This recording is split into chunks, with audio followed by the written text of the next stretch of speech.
So it's time for a debate. A debate. And who else better to host a debate than do you bloody well condemn hummus? Hummus from Piers Morgan. Because Briahna Joy Gray decided to weigh in and join a panel on Piers Morgan's show. I think he's trying to find a new thing to talk about. And I fear that United Healthcare CEO assassination seems to be the thing that he's jumping onto because he's already, well, at this point, farmed as much content he could get from the war in Gaza that's taking place.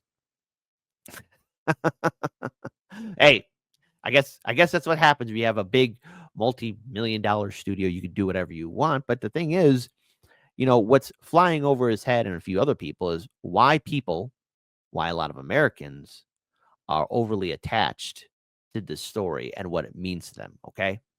Now, everyone has a right to be angry, and I don't want to see anybody get hurt. I don't. But there's a reason why people are responding to the story online and in real life. It's because so many have been abused by the healthcare system. So I want to play this video and shout out to everybody that's been talking about this story. Shout out to Briahna Joy Gray. I want to play this video for everybody to see. So let's play it. The reason Daniel Penny felt compelled to act is because New York City has failed to take violent criminals off the streets despite their violent criminality. Yeah. And that is why so many people, including Briahna herself, said they are nervous when they get on the subway in New York City where crime had skyrocketed.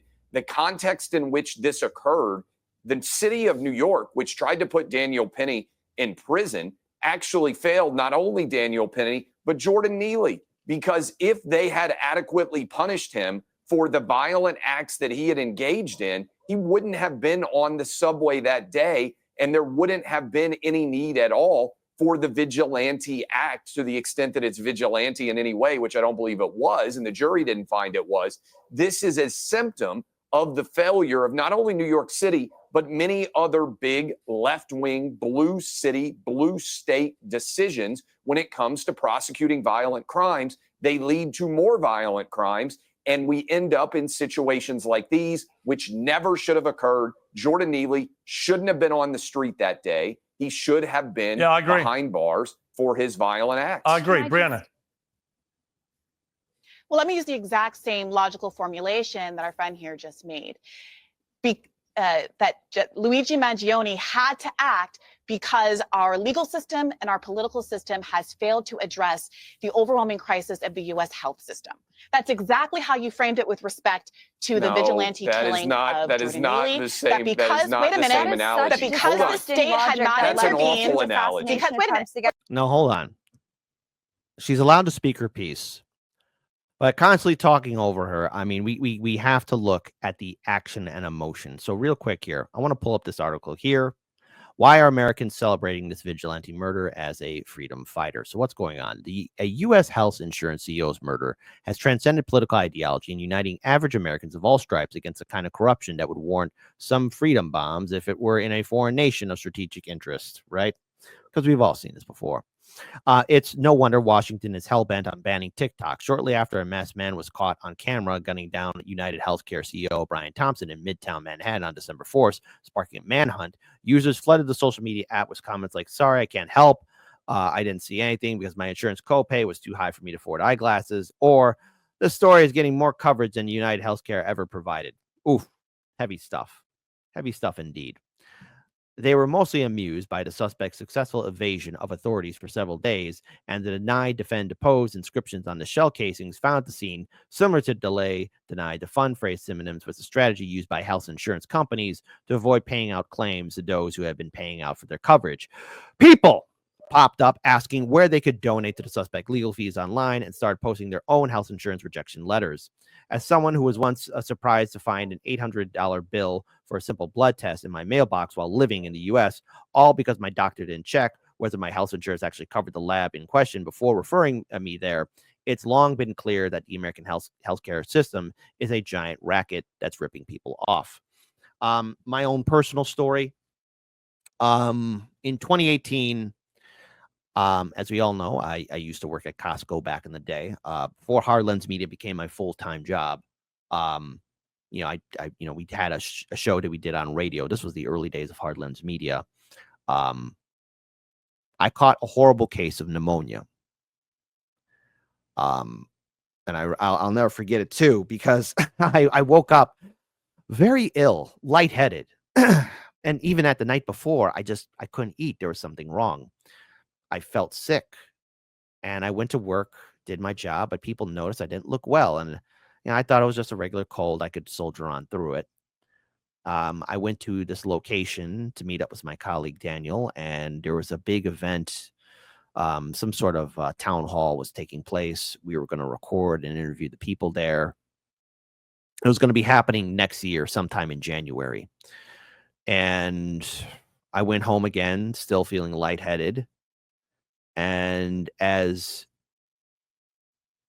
the hours passed by, I just couldn't eat.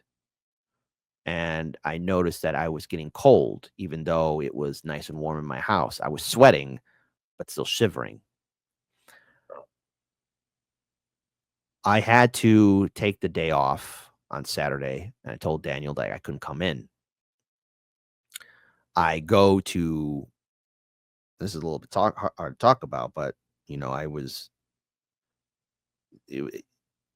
I go to the doctor, and obviously waiting there. Thankfully, I had insurance because of Costco. They tell me I have pneumonia, and I was very sick with it. So for about 2 weeks, I was recovering. Now, I went to the hospital, got the medicine, everything necessary. I lost about maybe 20, 25 pounds. And then I remember getting a letter in the mail for my health insurance, and it was for like $2,200. There was an accident where the hospital forgot to put in my health insurance. I was kind of panicking there. It's like, oh my God, how am I going to pay this off? Now, I know a lot of people have dealt with higher bills before, but it was frightening. And thankfully, I was able to get it resolved. But it got me to thinking, my goodness, what if my case was something far worse? Somebody's going through this right now. And I was able to move fast on it to get it responded to, but I'll never forget it. I never want to go through something like that again. But it is a nightmare. Now, my story is a little bit easier. Things turned out a-okay. But the more I talk about that story, the more I think about it. If there's 10 Americans and I'm that one person that gets lucky, there's 9 other Americans that aren't so lucky. 9 other Americans that I have to go through red tape and bureaucracy. And it weighs with me because I could be one of those people. You could be one of those people because of a simple mistake, or you don't have insurance at all. What happens when a person is sick? They're supposed to lay down and die? I don't approve of that. Neither should any of you. And I'm seeing a couple people in the chat tell us their story too. And I'm sorry. I'm sorry that all of you are going through this. I'm sorry that some of you know people that have gone through it. Look, we have to look at the idea of why people are responding to this in a very unique way. How many Americans do we know that are in bankruptcy right now because of the healthcare insurance industry? I want to go back to playing this video. Let's go and play it. Hold on. Oops, it looks like we lost connection here. Let's try and reconnect for audio. Sorry about that, folks, for the delay. Let's play this video. Wait, am I allowed to finish, you Piers? disagree with someone Piers. politically, Yeah, let Briahna you're finish allowed her to point, kill and then them I'll bring because you they're in, innocent. Natalie. Am I allowed Natalie, to I'll bring you finish? in after Briahna. Look, Let Briahna finish her point. Yeah, I'm not making the argument, but I am parroting exactly the framing that the gentleman there just used, that because the state didn't intervene in the way that he thinks they should have intervened with Jordan Neely. And I agree, but by the way, I agree that the state failed him, not because I think they need to lock mentally ill people up forever and throw away the key, but because we have another crisis in America that's related to this healthcare crisis, that is a healthcare crisis with respect to not having enough social support for people who are having mental health crisis. Jordan Neely's inability to get the medication that affected his mood, that brought his mood down, is a significant part of the story and comes right back to the healthcare CEO situation. But if you understand, if you believe that it can be a vigilante killing that is justified in your view on the subway, I think you have to look deep within yourself and ask why you're doing so much hand wringing about the public outcry, the public celebration, Schadenfreude, again, however you want to describe it, about the CEO killing when the CEO is responsible Because one for meant to infinitely do more it harm and the other infinitely one more didn't. deaths It's than Jordan Neely blatantly could have obvious. ever Yes, imagined. and Now, I want to continue on with this real quick because we have to look at how people are responding to it. Because, yes, I'm seeing in the chat, people are talking about how Briahna Joy Gray, not Briahna Joy Gray, but Savvy Sabs covered this story. But something happened. Something happened a few days ago, right? Released around the 11th, between the 11th of December and 12th of December of this year, this month, of course, where people are now speaking out. A Florida woman breaks down in tears after she became the first copycat to be arrested. So Briahna Boston, a 42-year-old mother of 3, was arrested for making threats to Blue Cross Blue Shield over a rejected medical claim. Okay. The woman is now facing up to 15 years in prison, allegedly quoting the same response: delay, deny, depose. You people are next. That's what she wrote. So I want to play this video for everybody to see, because this is only the beginning. This is scratching the surface. This isn't a phenomenon. This isn't a blip on the radar. In 2016, we heard countless people tell their story. The nature of the threats, we would also be asking for GPS with house arrest conditions to protect the community. With her head in her hands, Briahna Boston learned she would be held in jail on $100,000 bond. The Polk County judge adding the bond was appropriate given the, quote, status of our country. It's not like she's a child. She's 42 years old, so we're not dealing with a child here. She should certainly know better. Lakeland Police Chief Sam Taylor says his department was contacted by the FBI Tuesday. Authorities say in a recorded phone call about a denied insurance claim, Boston told a Blue Cross Blue Shield employee, quote, delay, deny, depose. You people are next, end quote. The language matches the words police say were written on the shell casings found at the United Healthcare CEO's murder scene in New York City. We will take this very seriously, and we will put you in jail if you do something like this. It is not a joke. According to Boston's affidavit, the mother of 3 told police she did not own firearms and was not a danger to anyone. But she added, healthcare companies played games and deserved karma because they are evil. Similar to the accused shooter in Manhattan, Boston is getting support online from people who say that she was just sharing her opinion and should be protected by the First Amendment, but police do not see it that way. She's facing a second-degree felony of written threat to kill or injure, conduct a mass shooting, or an act of terrorism, a serious charge that she could end up in prison for 15 years. Reporting live in Lakeland, Now, here are my thoughts on this. People are being emotionally charged right now. People are furious. People are angry. People want justice. And when you're denied service, when you're denied health care, you are going to respond in a way that's going to let your emotions get the better of you. And the thing is, folks, there are so many people like her who want to voice this out. The thing is, this isn't anything new. Okay? I shared just a little bit of my story. But see, my story, I got very lucky.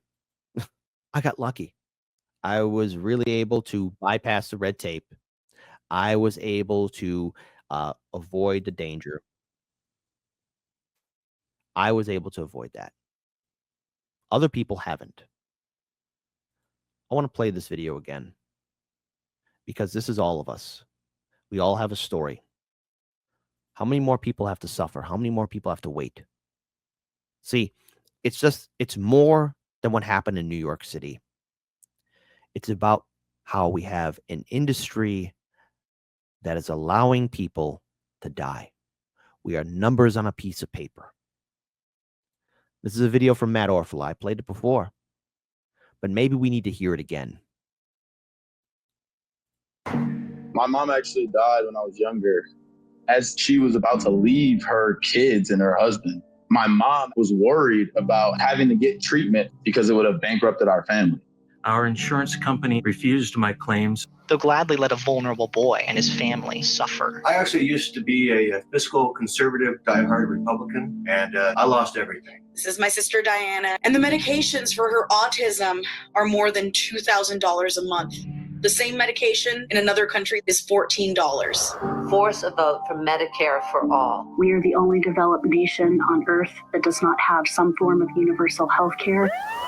I went to the emergency room. They said that I needed to follow up with my doctor, and I can't go see a doctor. I don't have health insurance. I can't pay this bill. I've been working in a nursing home about 5-6 years now, and they're telling me I don't deserve health care. I'm going tomorrow to a nursing home with active COVID patients. Force the vote. Let there be a vote for Medicare for all. If we had a Medicare for all system, my dad could have just gone to the actual doctor and they would have caught the cancer earlier. Force the vote now. Hashtag force the vote. People don't go to the hospital because they don't have insurance. Force the vote. We need Medicare for all.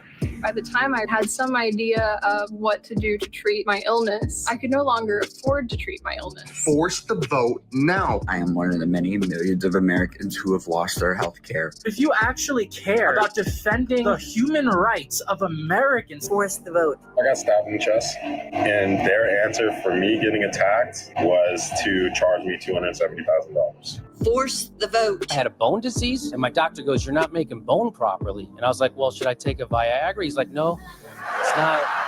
One day I stepped off the step the wrong way, and my spine collapsed. The insurance company wouldn't pay. Force the vote. My father had health insurance, and we had to fight the health insurance company to try to get to pay for his life-saving medication. And I was sitting in a hearing where one of the Blue Cross Blue Shield representatives was sitting in front of me laughing. And I leaned forward.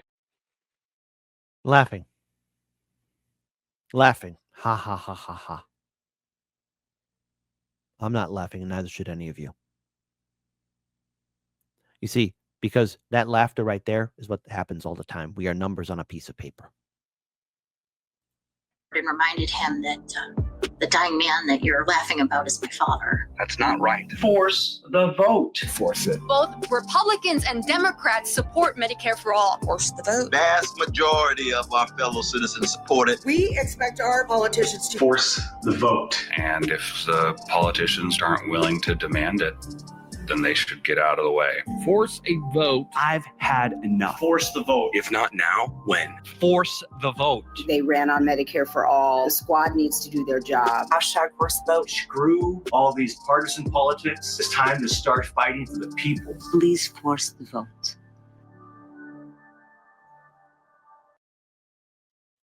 We asked for a fight. We asked for our politicians to fight for us, actually, to be more precise, and they didn't. That's how we got screwed over.